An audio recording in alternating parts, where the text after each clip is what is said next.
En toute vérité, 11h midi sur Sud Radio, Alexandre Devecchio. En toute vérité, chaque dimanche entre 11h et midi sur Sud Radio, sécurité, économie numérique, immigration, écologie. Pendant 1 heure chaque semaine, nous débattons sans tabou des grands enjeux pour la France d'aujourd'hui et de demain. Et ce dimanche, nous avons le plaisir de recevoir les journalistes et essayistes Philippe Val et Clément Veil-Rénal. Philippe Val est l'auteur de La gauche et l'antisémitisme qui vient de paraître aux éditions de l'Observatoire. Clément Veil-Rénal signe La gauche antisémite aux éditions de l'Artilleur. 2 livres tristement d'actualité alors que ce jeudi, un couple a été abattu devant le musée juif de Washington. Les 2 victimes travaillaient à l'ambassade d'Israël et allaient se marier.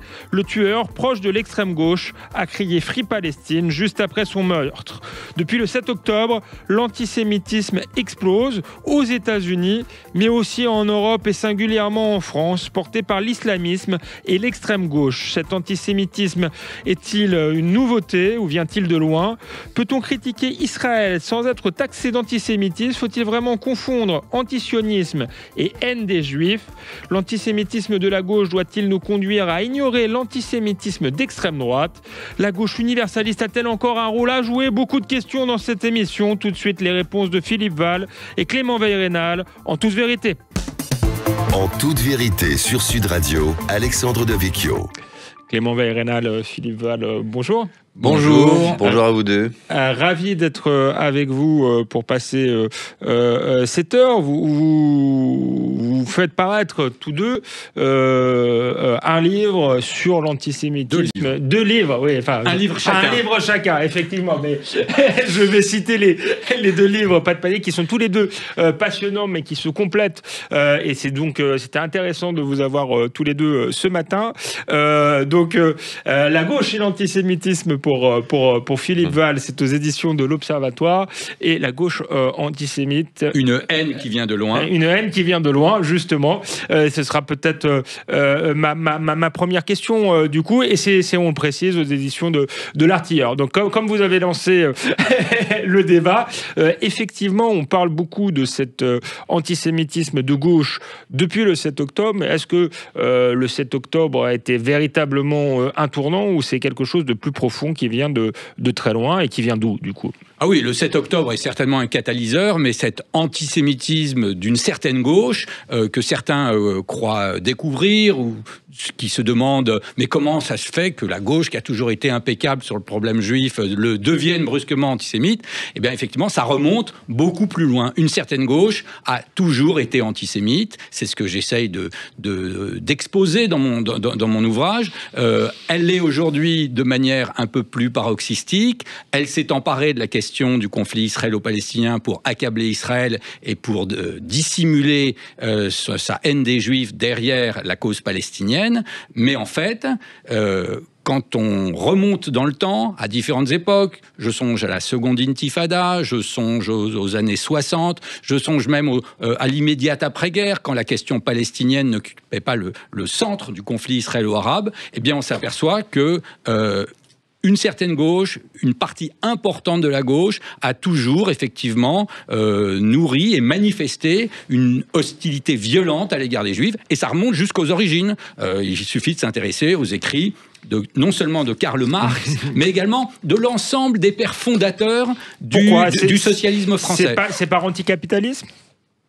Alors, il y a certainement, au départ, un antisémitisme traditionnel, médiéval, pour des raisons religieuses, dont étaient imprégnés, effectivement, ces militants et ces penseurs. Il y a, au point de vue historique, certainement vous savez, à chaque époque, l'antisémitisme s'empare des théories à la mode pour surfer sur ces théories. Quand le mouvement ouvrier apparaît, quand et se construit face au capitalisme, effectivement, le thème de la lutte contre l'argent dérape très rapidement sur la lutte contre Monsieur de Rothschild, puisque c'est bien connu que tous les juifs sont milliardaires et qu'il n'y a pas de juifs pauvres.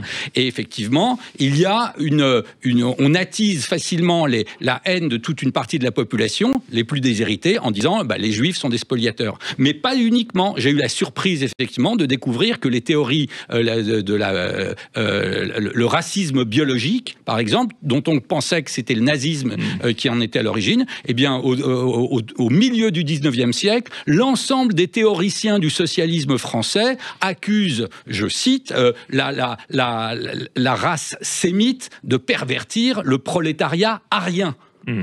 On en est là, et c'est pas un auteur isolé. Tous se fourvoient et s'engouffrent dans cette théorie raciale c'était 80 ans avant la prise du pouvoir des nazis en Allemagne. Alors, je voudrais... Oui, Philippe Val, j'allais vous donner la parole, voir si vous partagez ce constat ou pas. Je voudrais préciser quelque chose. On pourrait dire que la gauche radicale, héritière de la terreur, en gros, si vous voulez, c'est la gauche qui aime la révolution à partir de massacre de septembre 92 et 93. Et c'est la gauche de Robespierre, c'est la gauche de Rousseau également. C'est la gauche qui décide, en quelque sorte, de guillotiner Condorcet, qui échappe à la guillotine parce qu'il meurt la veille en prison. Donc, il y a une gauche libérale, on pourrait dire girondine plus, qui n'a jamais été pris la main dans le sac de l'antisémitisme, et une gauche radicale, une gauche qui est l'héritière de la terreur, qui a presque toujours été compatible, tentée par l'antisémitisme, voire antisémite. Et je pense, pour rajouter ce que dit Clément, c'est que le père fondateur, le grand-père fondateur, commence sa carrière d'intellectuel, Karl Marx, qui pourtant est juif, mais qui... d'origine juive, converti. Les parents sont convertis au luthérianisme, et Luther, et Dieu sait si Luther est antisémite. Marx commet son premier grand texte intellectuel en dénonçant le judaïsme et les juifs d'une façon avec des termes hallucinants qui sont le tournant, je pense, d'un antisémitisme qui jusqu'à maintenant était plutôt religieux, qui va se séculariser avec ce socialisme-là, ce socialisme entre guillemets, qui deviendra le communisme avec Marx. Cette gauche radicale va séculariser l'antisémitisme. Et le fait est que les grands penseurs socialistes français du 19e, les radicaux, sont tous antisémites. Quand arrive l'affaire Dreyfus, Jules Guesde est anti-Dreyfusard. Jaurès, qui lui est marxiste, va osciller et finalement tomber du bon côté, du côté de Dreyfus. Mais ensuite, il va y avoir là un vrai divorce, une ligne de démarcation entre ces deux gauches qui va s'infecter. Est-ce que finalement, jusqu'en 1920, ce sont les deux gauches irréconciliables? Absolument. Elles sont là. Jusqu'en 1920, cette fracture va s'aggraver, jusqu'au congrès de Tours, où la gauche radicale, avec Marcel Cachin, va se barrer et va devenir le Parti communiste. Léon Blum gardant la vieille maison libérale et jamais antisémite, toujours courageuse sur ces questions-là.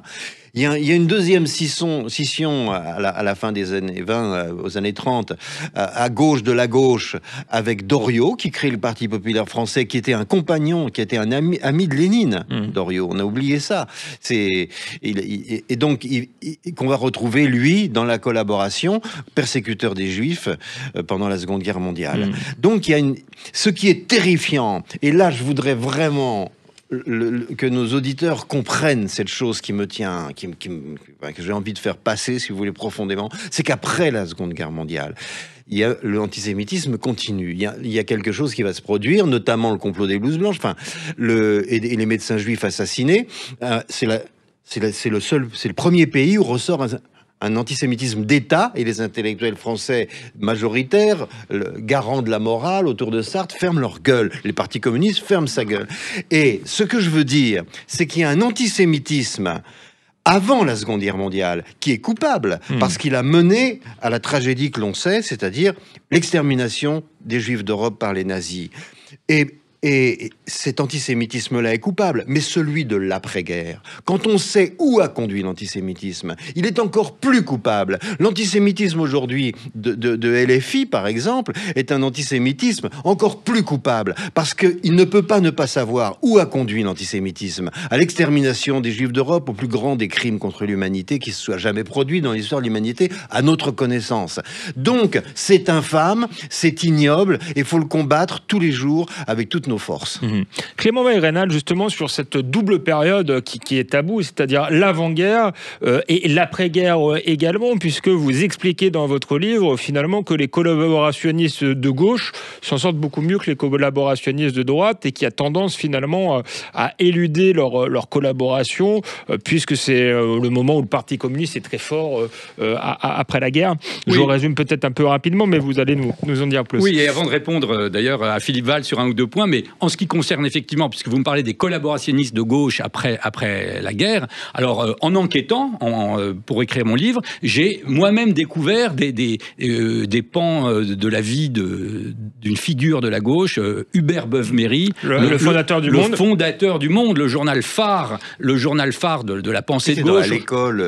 Oui, mais avant même Uriage, Hubert Beuve-Méry, est un personnage incontestable, et comme il est de gauche, on ne doit pas le mettre en cause. Or, qu'est-ce qu'on découvre quand on se donne la peine juste de retrouver les écrits, d'aller dans les bibliothèques et d'examiner la vie de Hubert Beuve-Méry? C'est d'abord une fascination et une complaisance vis-à-vis du nazisme avant-guerre. Avant-guerre, il écrit d'ailleurs un essai vers la plus grande Allemagne, qui n'a jamais été réédité, bien entendu, mais qu'on peut retrouver, où effectivement, il fait, tout en reconnaissant que le régime nazi est certes un peu brutal, un peu dictatorial, mais il dit, mais quelle réalisation, quel souffle pour guider un peuple. Et alors l'antisémitisme hitlérien, d'une part, semble déroger fort peu, et au détour d'une phrase ou d'un paragraphe, il fait lui-même preuve d'une certaine malveillance vis-à-vis de ces Israélites allemands qui viennent un peu gâcher la fête. Pendant la guerre, il s'est toujours présenté d'une manière assez rapide, lapidaire, dans ses biographies comme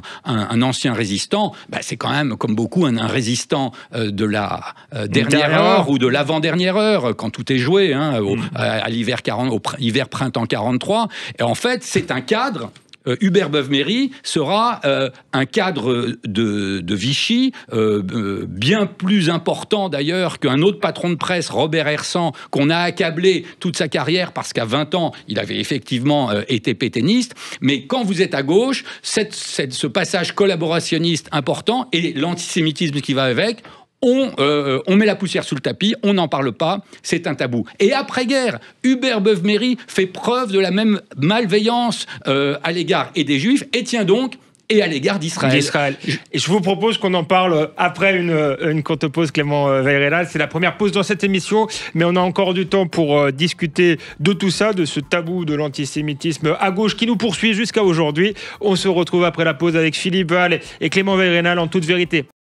En toute vérité, 11h midi sur Sud Radio, Alexandre Devecchio. Nous sommes de retour en toute vérité sur Sud Radio avec Philippe Wahl et avec Clément Weill-Reynal pour parler de la gauche et de l'antisémitisme. La gauche et l'antisémitisme, c'est le titre du livre de Philippe Wahl qui vient de paraître aux éditions de l'Observatoire. Et la gauche antisémite, un antisémitisme qui vient de loin, c'est celui du livre de Clément Weill-Reynal. C'est chez l'Artilleur, 2 livres complémentaires. Avant la pause, Clément Weill-Reynal, vous nous retraciez l'itinéraire idéologique et politique d'Hubert Beuve-Méry, le fondateur du Monde. Vous nous disiez qu'il avait un passé collaborationniste avant la guerre. Non, collaborationniste pendant la guerre, mais pendant la guerre vis-à-vis du nazisme avant-guerre. Avant, pendant et après. Et après. Justement, on en était à l'après. Je vous laisse terminer. Vous avez été interrompu par la publicité. Alors après, effectivement, c'est intéressant parce que Hubert Beuve-Méry, effectivement, manifeste toujours une certaine animosité vis-à-vis de ce qu'il appelle les Israélites. Et puis alors, nous sommes au printemps, hiver 47, printemps 48. L'État d'Israël n'est même pas encore créé. La question palestinienne n'est pas autant centrale. Et alors, je me suis intéressé, il faut toujours aller voir, vous savez, comme les enquêteurs, il faut aller voir au début, ce qu'on appelle la scène de crime, si j'ose dire. Et effectivement, que disait Le Monde à l'époque, où c'était un journal plus réduit, où Hubert Beuve-Méry se flattait de relire l'intégralité de la copie? Que que disait le monde à cette époque, avant que Israël soit créé? Eh bien, effectivement, il y a une hostilité sournoise et malveillante à l'égard d'Israël, où les combattants de la Haganah sont traités de fanatiques, alors que les combattants arabes sont traités de guérilleros, où on parle d'une république imprudente, où on y voit la main d'un lobby juif mondial malfaisant et occulte. Et alors, effectivement, c'est un peu dans l'ADN du monde. Et quand aujourd'hui, je découvre, on lit à peu près chaque jour, on voit les prises de position d'un journal comme Le Monde, qui a clairement pris le camp du Hamas, qui a clairement pris le camp des djihadistes pour mieux accabler Israël en s'abritant derrière une doxa, c'est presque un autre débat que j'estime erroné, on peut se demander effectivement si ça n'est pas en fait un antisionisme de façade qu'il a depuis l'origine du conflit, et si derrière il y a l'antisémitisme de son fondateur n'y est pas un peu pour quelque chose. Philippe Veul, vous expliquez qu'il y a malgré tout un conflit depuis toujours entre la gauche radicale finalement et une gauche libérale, que l'antisémitisme finalement fait partie intrinsèque de la gauche radicale. Ce qui est différent peut-être aujourd'hui malgré tout, c'est que la gauche radicale domine la gauche dans son ensemble. Ça a pu arriver dans certaines périodes de l'histoire, mais enfin, les dernières décennies, on avait plutôt l'inverse. Qu'est-ce que ce changement de paradigme dit, et est-ce que la gauche libérale n'est pas complètement tétanisée finalement, voire collabore d'une certaine manière avec la gauche radicale en fermant les yeux, y compris sur l'antisémitisme? Ah non, non, je pense que la gauche social-démocrate, libérale, rocardienne, on pourrait dire. Alors, elle n'est plus dans les partis politiques, disons. Elle n'existe plus. Elle a été bouffée par la gauche mélenchoniste. C'est Mélenchon qui a fait le boulot, finalement, qui a construit autre chose à gauche, en captant un électorat censé être antisémite. À ses yeux, c'est clairement, il a commencé à travailler sur un électorat musulman dont la partie radicalisée est ouvertement antisémite. Donc, il a fallu jouer avec ça. Moi, je pense que l'antisémitisme dans notre société, aujourd'hui, l'antisémitisme avoué avec les mots verbalisés et condamne à la marginalisation. Et pourquoi? Parce que la France n'est pas un pays antisémite. Tout simplement, la France ce n'est pas une passion française. Et ça n'a, depuis l'affaire Dreyfus, je dirais, il y a des stéréotypes antisémites qui traversent la société, hélas. Mais ça n'est pas. Moi, j'ai fait des reportages dans des pays antisémites. Croyez-moi, c'est autre chose qu'en France. Donc, non. Ce qui est dangereux en France, et par exemple, Dieudonné, il est marginalisé. Il est antisémite, bonjour, au revoir. Il dit bonjour, on lui dit au revoir. Tandis que Mélenchon et cette gauche-là, elle est compatible avec l'antisémitisme. Le danger, d'ailleurs, avant la Seconde Guerre mondiale, l'antisémitisme, il y a eu des lois contre l'antisémitisme en France. Et des lois votées pour lutter contre l'antisémitisme et pénaliser les propos antisémites. Donc, les gens se sont méfiés. Ils ont été juste compatibles avec l'antisémitisme pour échapper à la loi. Après, bon, il y a eu Céline, ils se sont lâchés quand Pétain est arrivé au pouvoir, mais là, nous vivons quelque chose d'un spectacle qui fait que, par exemple, ils se disent dans les rues antisionistes. Antisionistes, on sait très bien ce que ça veut dire. Ça veut dire antisémite. Depuis 1973, Jean Kelevitch a parfaitement analysé ça. L'antisionisme, c'est la haine de l'État d'Israël, du fonctionnement de l'État, de l'identité de l'État d'Israël. De quel pays au monde dit-on cela? Moi, par exemple, quand je dis j'aime bien l'Italie, j'aime pas Meloni, mais j'aime bien l'Italie. Ensuite, je dis j'aime bien Israël, ou je suis pas d'accord avec avec Netanyahou, mais on me dit jamais t'es italien. En revanche, on me dit t'es juif? Je suis pas juif, mais on me dit t'es juif. Ah oui? Ah bon? C'est ça l'antisémitisme au fond. C'est parce que la haine d'un État, je pense que l'antisémitisme, après la Seconde Guerre mondiale, via la bien-pensance du monde, qui est extrêmement coupable dans le façonnage de l'opinion, notamment universitaire, c'est un habillage de l'antisémitisme, avec le faux nez de l'antisionisme, est là depuis le début, parce que haïr l'antisémitisme a muté, il est devenu géopolitique.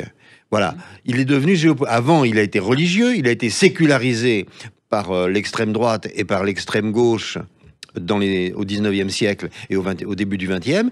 Et après la Seconde Guerre mondiale, l'antisémitisme est devenu tout simplement géopolitique. La preuve, c'est qu'un juif, un Français juif, qui habite Paris, le 14e arrondissement, ou Sarcelles, ou je sais pas quoi, ou le 93, je sais pas, il va être en danger, il va pas pouvoir mettre ses enfants à l'école, sous prétexte que il y a Israël et que c'est vilain ce qu'on fait aux Palestiniens. Donc c'est devenu géopolitique, l'antisémitisme. Vous voyez, le mécanisme, c'est une honte absolue, c'est absolument dégueulasse, mais ça marche. Comment se fait-il que les gouvernants, les hommes et les femmes politiques qui gagnent les élections ne se battent pas plus fort et plus ardemment contre cet antisémitisme? Je me le demande. Et d'ailleurs, j'ai été choqué récemment par l'attitude du président de la République dans un grand débat qu'il a fait il y a quelques jours, parce que effectivement, c'est très bien, il a refusé de prononcer le mot de génocide en disant c'est aux historiens de se prononcer. Mais après, il a parlé d'Israël d'une façon hallucinante et sans dire un mot des horreurs commises par les mouvements terroristes et par le Hamas en particulier. Et c'est quand même incroyable de voir à quel point la bien-pensance générale essaye sans arrêt, j'allais dire, de cacher la merde au chat. Sauf que c'est tout le pays qui pue dans ce cas-là. Alors que, normalement, non, les Français ne sont pas antisémites. Alors, il y a un phénomène nouveau aussi, on parlait du poids de l'extrême-gauche, mais le phénomène nouveau, c'est la montée en puissance dans ce pays de l'islamisme. Et d'une certaine manière, il y a un antisémitisme qui est importé. Le renouvellement de l'antisémitisme, c'est l'islamisme. Clément Vaillerenal. Oui, mais j'aimerais effectivement répondre à Philippe Val. D'une part, vous dites... vous dites il y a deux gauches, il y a la gauche antisémite, l'extrême gauche, et puis il y a cette gauche qu'on aime, Manuel Valls, qu'on aime ou qu'on aimerait pouvoir aimer, et elle ne l'a jamais été. Il faut quand même dire qu'elle a été elle a quelques responsabilités. Vous dites elle ne vaut plus rien. Bah oui, elle s'est laissée bouffer. Et pourquoi elle s'est laissée bouffer? Et d'ailleurs, ça va au-delà du problème des Juifs et d'Israël, parce qu'elle a toujours fait preuve, vis-à-vis de cette extrême gauche robespierriste, marxiste, on peut l'appeler comme vous voulez, elle a toujours fait preuve d'une certaine complaisance. Ça, c'est Mitterrand. Ouais, non, même toujours.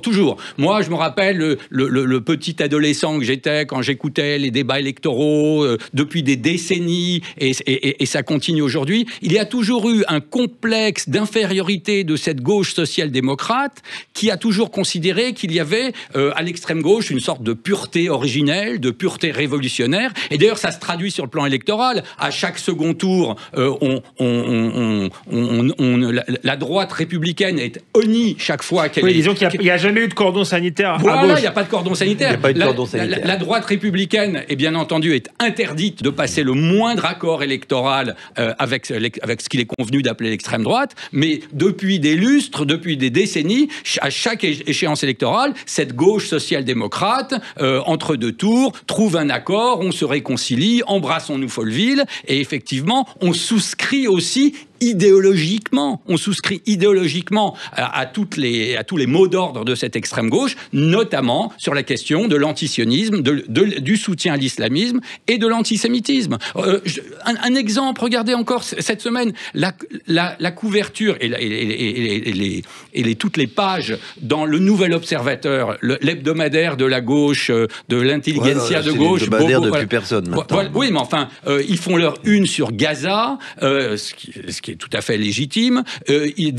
Durant des pages entières, ils ergotent de manière oiseuse sur y a-t-il ou non un génocide, tel des médecins de Molière, ils se penchent sur le dossier, mais en fait, et ils disent, oui, en fait, ils prennent les prudences d'usage, mais d'une manière très jésuitique, et ils disent, il y a bien un génocide à Gaza. Ils propagent une infâme calomnie qui est en fait issue du magasin de propagande du Hamas. On va parler justement du conflit israélo-palestinien. Comment justement il fait monter l'antisémitisme en France? Est-ce qu'à contrario, la l'accusation d'antisémitisme permet aussi peut-être de contrer certaines critiques. On poursuit le débat après une courte pause avec Clément Veil-Rénal et avec Philippe Val en toute vérité sur Sud Radio. En toute vérité, 11h midi sur Sud Radio, Alexandre Devecchio. Nous sommes de retour sur Sud Radio. Ça continue à débattre pendant la pause entre Clément Veil-Rénal et Philippe Val autour de la question de la gauche et de l'antisémitisme. Si je rappelle leurs livres respectifs, La gauche et l'antisémitisme, c'est Philippe Val, c'est aux éditions de l'Observatoire, et La gauche antisémite chez l'Artilleur, c'est Clément Veil-Rénal. Clément Veil-Rénal, vous parliez avant la pause du conflit israélo-palestinien. Vous expliquiez que vous vous indigniez de l'accusation de génocide portée contre l'État d'Israël. Je crois que vous étiez tous les deux d'accord, Philippe Val et Clément Veil-Rénal, pour confondre d'une certaine manière l'antisionisme et l'antisémitisme. Est-ce qu'à contrario, ça devient très difficile aussi de critiquer l'État d'Israël, puisqu'on est immédiatement taxé d'antisémitisme? Je me fais l'avocat. Oui, j'ai compris. Du diable. Non, alors on va mettre là, il y a une mise au point, effectivement. Il est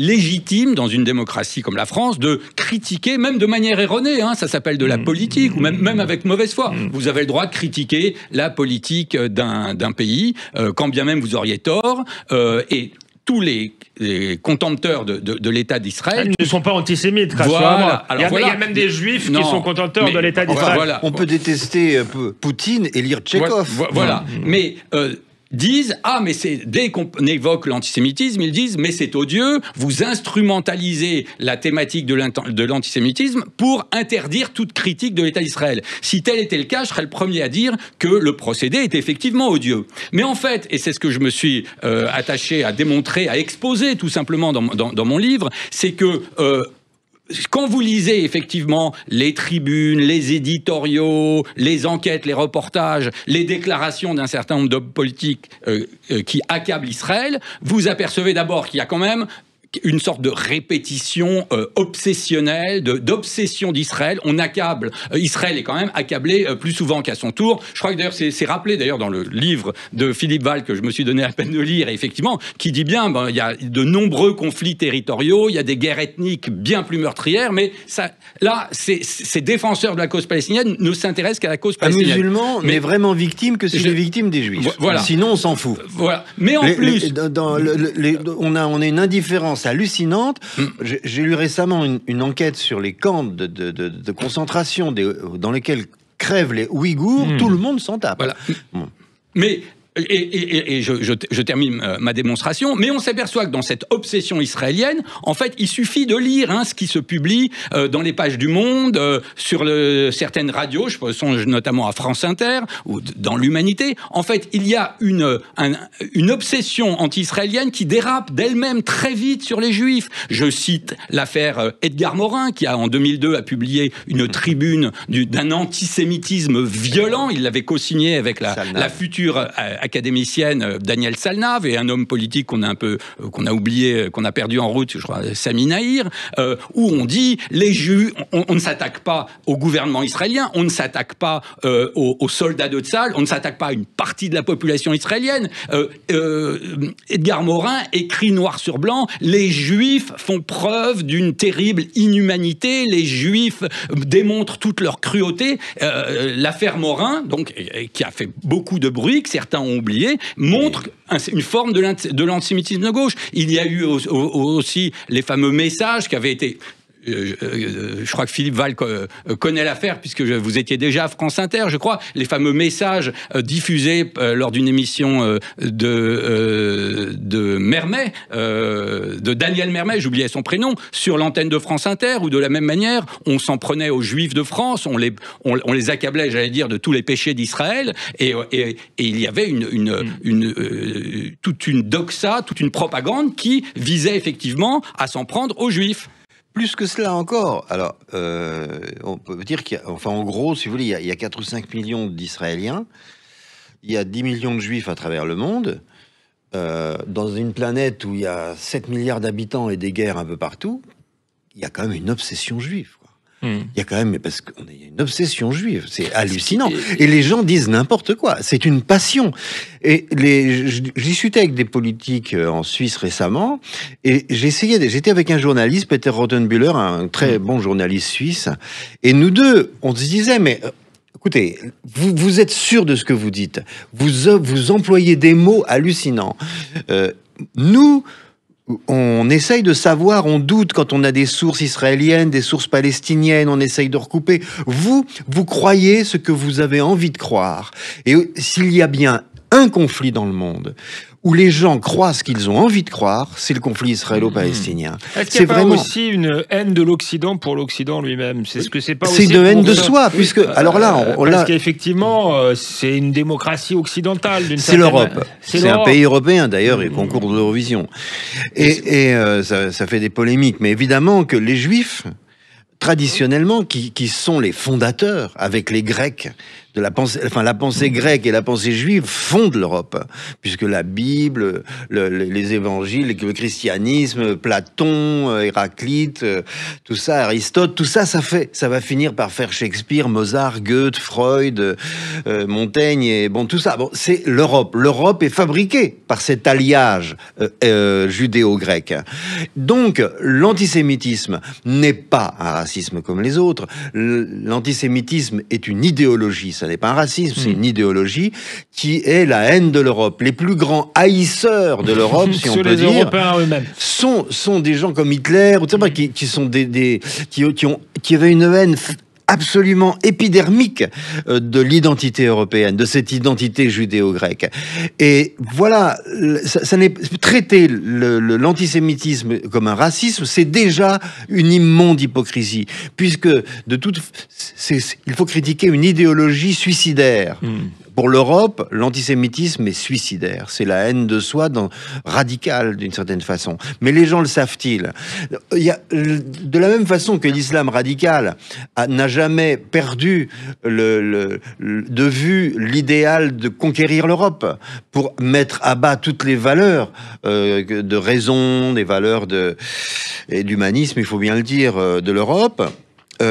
L'antisémitisme qui maintenant est allié à cette haine radicale de l'Europe des musulmans extraits, des islamistes, c'est une traîtrise en quelque sorte, cet antisémitisme est une traîtrise à ce que nous sommes de plus pacifique, peut-être de plus précieux, enfin ce que nous avons en nous de plus précieux en Europe, ce savoir-vivre entre personnes différentes. Et puis c'est cette liberté des mœurs qu'on peut critiquer même en interne. Il y a des avancées sociétales avec des gros débats, mais les débats se passent quand même avec une certaine tenue, sans que les gens ne s'égorgent dans les rues. Et tout ça, on le doit à cette hybridation judéo-grecque qui a traversé le temps, même dans les périodes les plus obscures, il y avait toujours un peu de cette braise européenne qui brillait dans un coin au Mont-Saint-Michel, quand les moines recopiaient les textes canoniques. Donc, c'est précieux, on doit se battre pour ça. Se battre contre l'antisémitisme, c'est pas se battre simplement contre un racisme, c'est se battre pour une civilisation, pour une civilité aussi.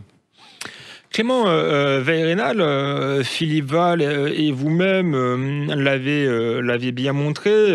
Derrière l'antisémitisme, il y a un antisémitisme plus profond, effectivement, que ce conflit israélo-palestinien.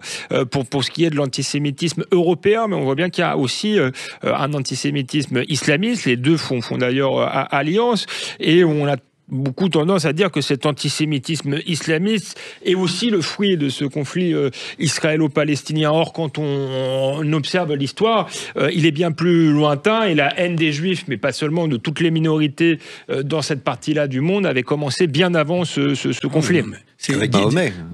Dire que l'antisémitisme des islamistes serait dû au conflit israélo-palestinien, c'est une fois de plus une manière à peine détournée de Le Hamas n'en a pas grand-chose à faire d'avoir une nation palestinienne. Ah si, il prétend, mais ça, c'est ça. Mais quand on regarde sa charte, c'est beaucoup plus vaste que ça. Il dit déjà qu'il veut instaurer effectivement un pouvoir, une souveraineté musulmane sur l'ensemble de la Palestine. Mais dire que c'est à cause du conflit israélo-palestinien qu'il y aurait une poussée d'islamisme et qu'il y aurait un antisémitisme islamiste en France, c'est une manière de nouveau d'inverser le rapport agresseur-agressé et dire c'est Israël le fauteur de troubles, c'est parce qu'il vient déranger le jeu paisible des nations qu'il y a une guerre. Et c'est ce qui est nié aujourd'hui, à la fois nié par un parti comme la France Insoumise, mais également instrumentalisé, parce que c'est bien cette hostilité des Juifs qui est manifestée par un certain islam qui est utilisée comme levier.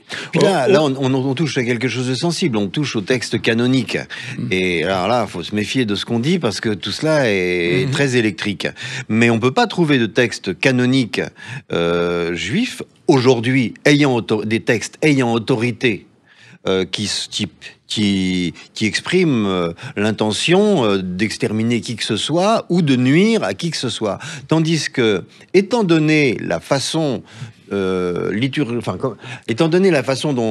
l'islam s'est construit autour de son texte, le Coran et des hadiths, il y a aujourd'hui encore des textes canoniques où pullulent les appels à la violence et au meurtre contre les chrétiens et les juifs.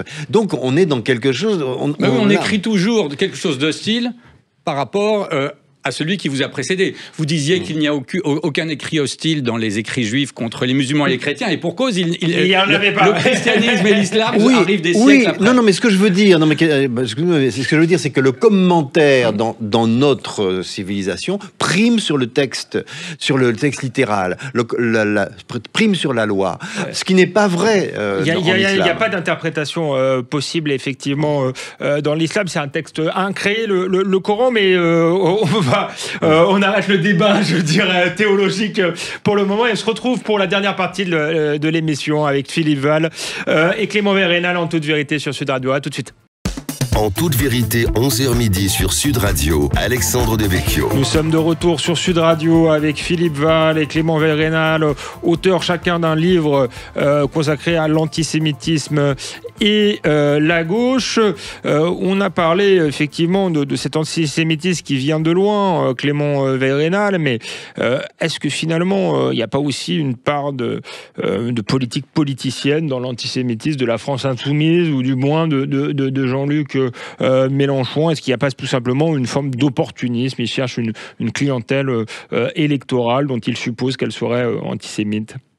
Oui, on sait ça a été dit, ça n'a pas été vraiment démenti, il y aurait un calcul électoral de Jean-Luc Mélenchon, de la France Insoumise et de toute une partie de l'extrême gauche d'utiliser, de draguer, si je puis dire, les populations musulmanes, les françaises, à des fins électorales.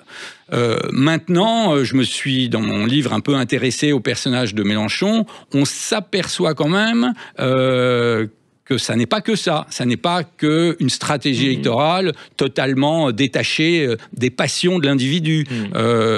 Et on découvre chez Mélenchon, quand on regarde ses déclarations, ça remonte bien au-delà du 7 octobre, bien au-delà et bien au-delà de la question palestinienne, parce que régulièrement, Jean-Luc Mélenchon dérape.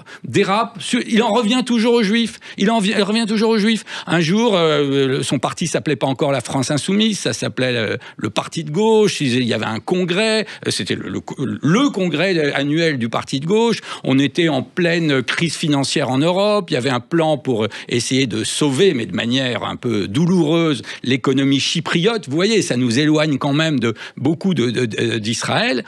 Et le ministre de l'économie s'appelait Pierre Moscovici. Et évidemment, à la tribune du Parti de gauche, ça dérape. Jean-Luc Mélenchon et ses lieutenants accusent Pierre Moscovici d'être le représentant occulte de la finance internationale.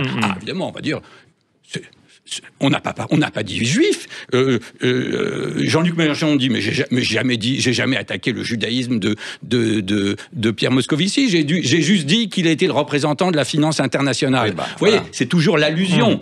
C'est toujours sournois. Et quand on l'a un peu poussé dans ses retranchements, ça s'appelle la compatibilité. Voilà, il déclare j'ignorais la religion de Pierre Moscovici. Je vais me mettre un peu dans la peau d'une personne de gauche ou de certains commentateurs qui disent on se focalise énormément sur l'antisémitisme de la gauche, mais est-ce qu'on n'oublie pas aujourd'hui l'antisémitisme de l'extrême droite ? Est-ce que vous êtes d'accord avec ce constat ou est-ce qu'aujourd'hui, il est tout simplement l'antisémitisme de l'extrême droite et même l'extrême droite est réduit à portion congrue dans ce pays ? Je pense que l'antisémitisme à l'extrême droite dure encore. Je pense que l'antisémitisme de droite a du plomb dans l'aile pour une raison, là encore, pour une raison religieuse, parce que le Vatican II a fait de l'antisémitisme quand même un péché. La religion catholique, dont se réclament beaucoup de gens de droite, enfin la droite catholique, qui était traditionnellement très antisémite, ne peut plus l'être. Alors ceux qui veulent le rester sont des fidèles de Monseigneur Lefebvre, qui maintenant est décédé, mais ça s'appelle des intégristes religieux, etc. Ils sont marginalisés et ils représentent électoralement à peu près rien.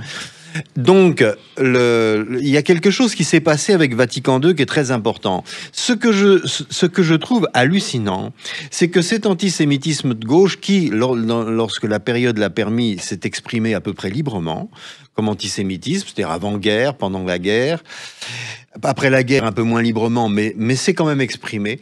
Comment se fait-il que, quand on voit qu'il y a un parti aujourd'hui comme la France Insoumise, que l'Église catholique en a fini avec son antisémitisme, et pas cette gauche-là.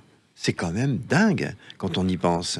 Que l'Église ait été plus vite, a pris en compte que la Shoah a été un phénomène, un tournant dans l'histoire de l'humanité, en a tenu compte. Et c'est pas si simple que ça, Vatican II, parce que les évangiles eux-mêmes ont été construits d'une façon pas très favorable aux Juifs. Quand on lit. Au moins le dernier. Oui, bien sûr. Donc, enfin, le Saint-Jean notamment, bien sûr. Mais les synoptiques aussi, d'ailleurs. Mais ça posait des problèmes textuels pour l'Église, et ils les ont surmontés. Ils ont dit, tant pis, on y va quand même. Non, non, non et non.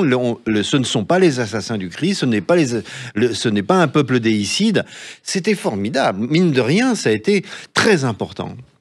Clément Rénal, est-ce que l'antisémitisme d'extrême droite, ça compte vraiment en France aujourd'hui ?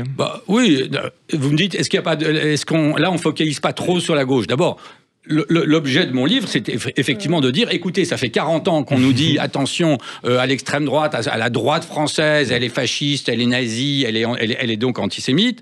Donc, on aurait du mal à soutenir que la droite n'a pas été mise en cause. Et j'ai voulu montrer qu'en fait, d'une part, la gauche était également, et c'était bien servi au buffet et avait un certain nombre encore de casseroles et de déclarations problématiques. Et regardez, il y a eu regardez comment le nombre de fake news qui ont été effectivement concernant la droite, qui ont été de fake news pour lui imputer de l'antisémitisme, qui ont été imputés à la droite. Prenez par exemple, rappelez-vous l'affaire de Carpentras. Manifestations dans toute la France, on dit attribué au Front National. À l'arrivée, on a trouvé 2 ou 3 skinheads. J'ai couvert le procès, donc je connais le dossier. C'était 3 pauvres types qui n'avaient strictement, dont l'idéologie politique se résumait à 0 et qui n'avaient aucun lien avec le Front National. Antérieurement, et c'est peut-être plus important, j'ai d'ailleurs consacré un livre à ce sujet, l'attentat de la rue Copernic. Et il y a eu une sorte d'hystérie collective nationale qui a duré des mois, où on vous a expliqué que la bombe qui avait explosé en 1980 devant la synagogue de la rue Copernic à Paris, c'était l'objet d'un complot nazi, qu'il y avait des nazis à Paris, qu'il y avait des nazis dans des souterrains, dans des caves, qu'ils se cachaient partout, qu'ils s'apprenaient à prendre le pouvoir. On a appris très tardivement qu'en fait c'était un commando palestinien, qui effectivement déjà entretenait la confusion entre juifs et israéliens. en tout cas considéraient qu'ils étaient pareillement des cibles légitimes. Voilà. Et une fois de plus, c'est la gauche qui a entretenu ça. Il nous reste 2 minutes et je veux poser toutes les questions. Au début du mois, Aboubacar Cissé, un fidèle musulman, est tué de coups de couteau en allant prier dans une mosquée. Ça a fait débat. Certains ont brandi la menace islamophobe. Alors, sans même reprendre ce terme qui à mon avis, n'est pas juste, mais est-ce qu'il n'y a pas, malgré tout, un risque de racisme anti-musulman dans le pays? Est-ce qu'on peut faire une équivalence entre l'antisémitisme et le racisme anti-musulman? C'est toujours difficile de faire des équivalences, il faut juger tout ça très prudemment. Je crois néanmoins, pour s'en tenir aux statistiques, des incidents petits et grands, des incidents racistes visant les musulmans, des actes violents visant les musulmans et ceux qui visent les juifs, une très grande majorité vise les juifs, alors que les juifs représentent, il faut quand même le dire, 0,8% de la population. Beaucoup moins que les musulmans. S'ajoute à cela, c'est un détail, mais qui est très important, c'est que la plupart des juifs ne sont pas identifiables. Donc, tous ces chiffres visent en fait des juifs identifiés comme tels, des juifs à kippa, avec le costume correspondant. Un dernier mot, il reste 50 secondes sur cette question, Philippe Val. Vous voyez une équivalence ou pas? Non, une fois de plus, il y a un séparatisme musulman qui provoque des réactions qui peuvent provoquer des réactions absolument regrettables, mais en attendant, le séparatisme est réel, et une fois de plus, c'est une xénophobie, possiblement c'est de la xénophobie, tandis une fois de plus, l'antisémitisme c'est autre chose. L'antisémitisme c'est une idéologie. Merci Philippe Val, merci Clément Veil-Reynal, c'était passionnant. Je vous laisse avec les informations et je vous dis à la semaine prochaine pour un nouveau numéro dans Toute Vérité.